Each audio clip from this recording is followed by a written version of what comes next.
Ahozta arratsaldeko bostak bitarte gure urrengo bi gonbidatuekin egongo gara. Xalba Ramirez, arratsaldeon, ze moduz? Arratsaldeon, ongirazu. Eli Pombo, ze moduz, arratsaldeon? Arratsaldeon. Euskara Bildua, jardunaldi berria, bakarra, aurten, 8. edizioan, urriaren 24an, Santelmo Museoan, lainora joango gara, ikusi zaitugu, Eli, bideoan, promozio bideo horretan, lainoa...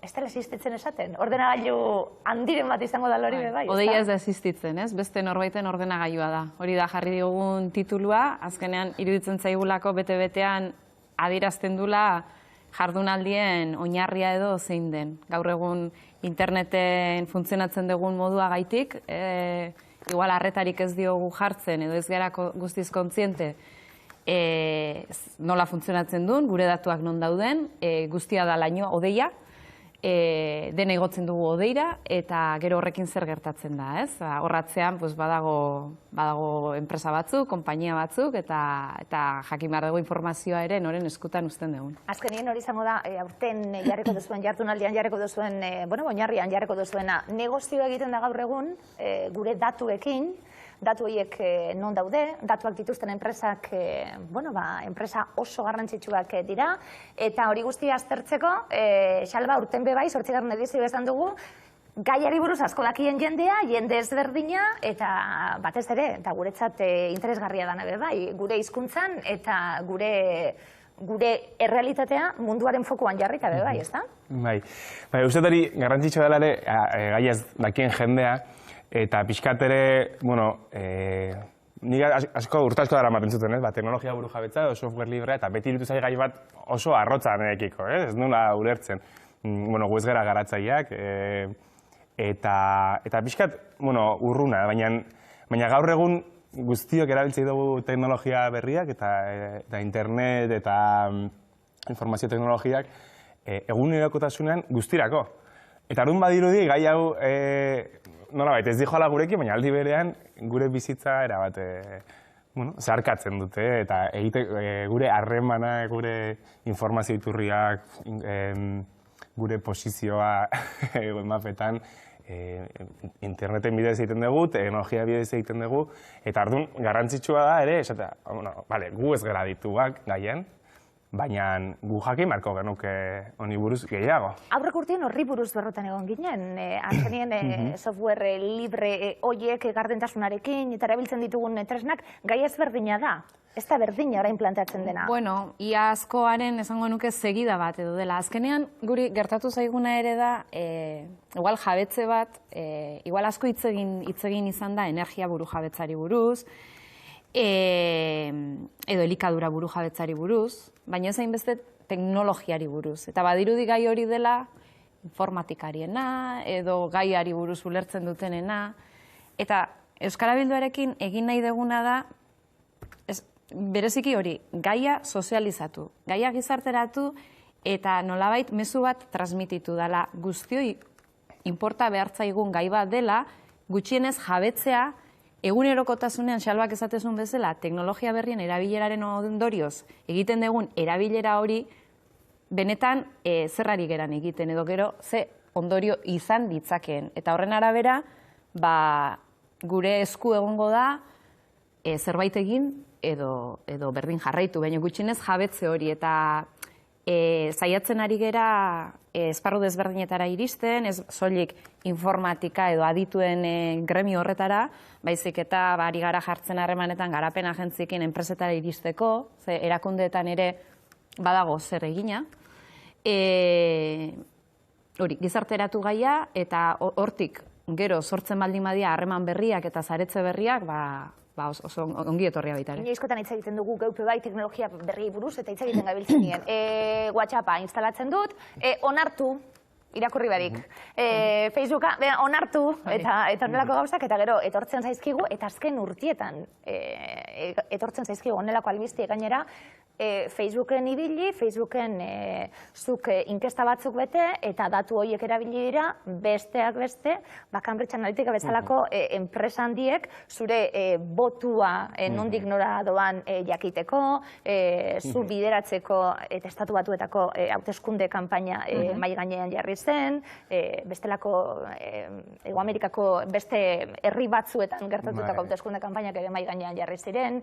Hori dana ikertu beharko da, salba esaten gabiltzelako, pribatutasunez bakarrik guk gure datuekin zer egiten dugun, da gero nire datuekin enpresa handiek zen negozio egiten duten. Eragina izan dezaketena gure egunerokoen hauteskunde kanpainetan eta gure pentsamentuan zuzenien, ez da? Bai, nik beti pribatutasuna egin kezkatu dena dirudi dela aktivista arriskutsuak eta zerbait eskutatzeko daukatenak, ez? Beti hola irudikatu da konspirazio teoriak. Eta ez da azkenean, enpresa behin interesatzen zaiena ez da azkenean norekin egituzun oporrak zuk eta ondartzako zure argazkia zabalduko dute egin ezakete, baina hori ez da bere interesatzen zaiena da. Azkenean gizartearen perfil bat atatzea, personen perfilak atatzea eta horrekin gizartearen gaineko kontrola handiago bat ekitzea. Esan duguna, guk behiratzen dugu, leku berri batean gauderan Google Mapsen behiratzen dugu. Eta Google Mapsen bilatzen dugun bakoitzean, gu ere Google Maps hobetzen ari gara, ez? Gu geu datifikatu dugu gizartea, geroz eta datu gehiago, sortzen ditugun heinean. Orduan, gaia ez da soilik, nik nire informazio pribatuan nola gorde, edo behain nola ebelikuten, eta hor sortu edeken kezka, gehiago da, sortzen ari dela, multinazional eta, enpresa erraldoi batzuk izugarrizko botera daukatenak eta izugarriz gai direnak gizartea bera nolabait kontrolatzeko eta egiteko. Modu, pixkate zeharkakoan, datu inkesten bitartez edo, modu zuzenago batzuetan, adibidez, ez da epaiketetara iritsita bar, baina badaude ikerketa zertuna Brasilen eskuin muturraren gorakada besteak beste YouTuberen bitartez ere etorri zela eta YouTube jartzi algoritmoen bitartez funtzionatzen eta gitarra tutorialak ikusten ditu eta beste irakasle baten gana bialtze dit. Baina, irakasle hori hain zuzen ultraeskuinetik dator eta hortik derrepende beste bideo batzuk etortzen zaizkit, ez? Eta YouTubek adibidez hori egin du, ez? Horrengo zen, holako bide, erdibideko bat, ez? Laguntzen duna zerbait gertatzen, ez? Eta kasu honetan eskuin muturraren gorakada. Eta gero modu zuzenean ere, zentsura eman dezakete, eta Twitterrek baduela gutxi ere, Kubako ordezkari politikoen kontuak blokeatu ditu, eta ez du azalpenik eman behar, ez? Orduan, konzien izan bargera, azken batean, lainoa, deitzen diogun hori, internet deitzen diogun hori, ez dela ente abstrakto bat, arauri gabe, bada enpresatzuk, eta interes batzuk dituztez. Eta horren aurrean zerbait egin dezakegu. Ustegu lehenengo kasua guretzako bintzat konskientzia hartzea dela, gaia irakurtzea eta ikustea, ez? Zer gaien gertatzen eta nola eragin dezaken. Eta ostean ere, alternatibak badaude, ez? Software librearen mugimendua urte asko darama eta sortzen ari da alternatiba asko, tresna asko beste modu batean erabili etezkenak, eta horren importantea dare, ikuspegi hori barneratzen hastea, ez? Gure erakunde publikotan, gure enpresetan, gure eskoletan edo unibertsitateetan, dakagun informazio hori nora eramaten dugun garrantzitsua da, ez?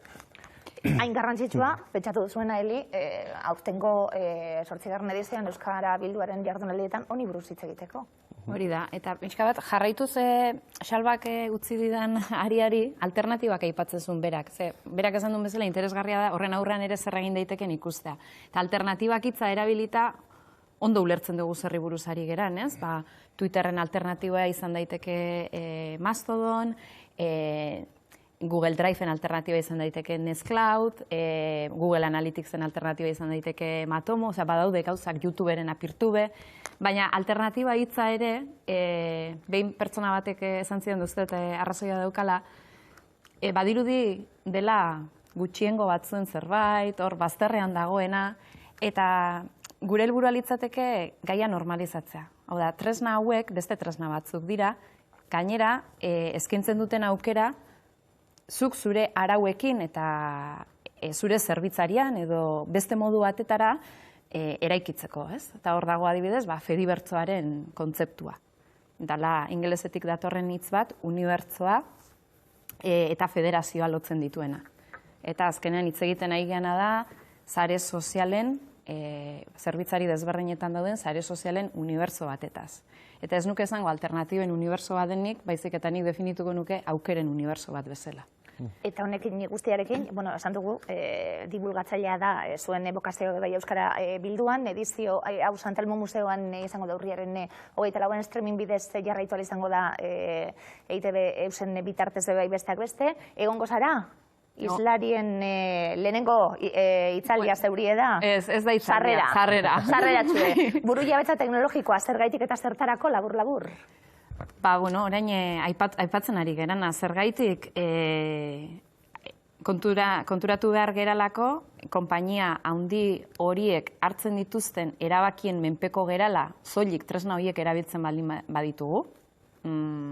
Erabakitzen badu Twitterrek ez dakizten neurria hartzea, hizkuntzari dagokionez, horren menpeko gera.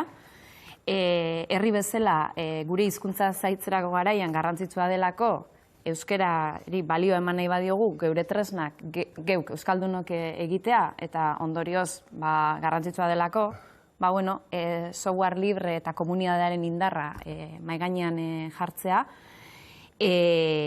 eta gero, esan deguna, datuen pribatutasuna eta abarren kontzientzia hori hartzen badego, konturatuko geralako, ez dela guztia doakoa interneten, nahiz eta ustez doakoa izan, beste ondorio batzu dituela. Pribatutasuna pertsonala, toni buruz asko hitz egiten da, baina erakundeak eta herriak eta orokorrien aplikatu daitezkeen kontuak daude hemen.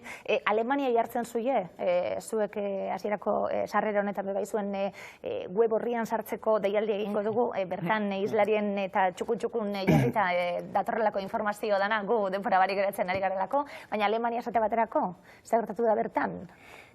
Igual, Alemania ez da adibide bat, teknologia buru jabetzan jarraitu barrekoa, da gehiago Alemania bezalako estatu indartsuak edo.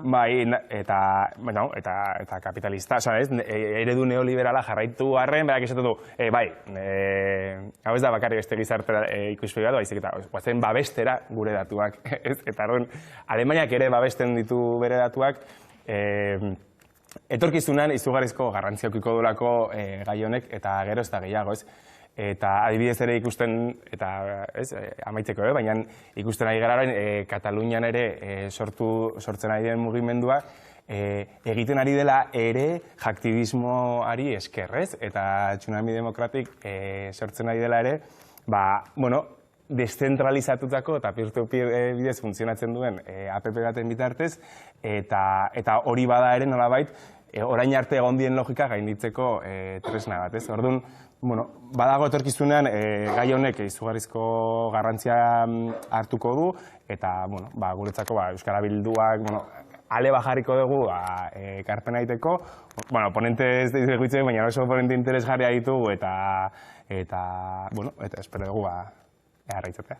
Etortasunari aurre hartuta eta gaurkotasunari aurre hartuta gaur egungo kontuak izango direlako, baina etorkizunan zinbestekoek eta esaten gabiltzena, herrien norabideak Kataluniaren oso adibide ona izan delako, eta ze ikusten ari garen eta nola mugitzen garen azken aldizen, eta guztia besteak beste Euskara Bilduaren 8. jardunaldin horretan, urriaren 24an, aztergai sarearen inguruan sareak sortu, eta hortik ateratzen dituzuen ondorio guztiekin, etorko zarete, kontatzen, aportxua ezen pasadan. Zu ditu.